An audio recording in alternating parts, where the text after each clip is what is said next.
হযরত ইবনে আব্বাস রাদিয়াল্লাহু তাআলা আনহু থেকে বর্ণিত সহিহ বুখারীর ২৪৪৫ নম্বর হাদিস, রাসূলুল্লাহ সাল্লাল্লাহু আলাইহি সাল্লাম বলেছেন যে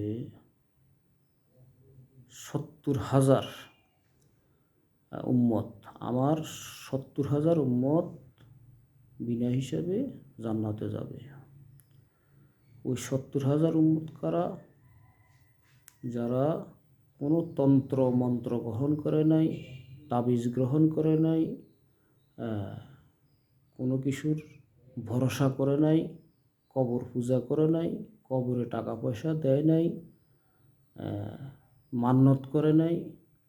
তারা শুধু এক আল্লাহর উপরে বিশ্বাসী ছিল, তারা শুধু ওয়াহদানিয়াতের উপরে বিশ্বাসী ছিল, তারা শুধু তাওহীদের উপরে বিশ্বাসী ছিল, তারা শুধু একত্ববাদের উপরে বিশ্বাসী ছিল। তারা সবসময় বলতো যে একমাত্র আল্লাহই আমাদের বিপদে নাজাত দাতা, আল্লাহই আমাদের সকল মুক্তিদাতা। কোনো তাবিজ, কোনো মন্ত্র তন্ত্র কোনো কিছুকেই তারা উপলক্ষ হিসেবে গ্রহণ করে নাই। নির্ঘাত ওই ৭০,০০০ উম্মত বিনা হিসাবে জান্নাতে যাবে যারা এসব গ্রহণ করে নাই।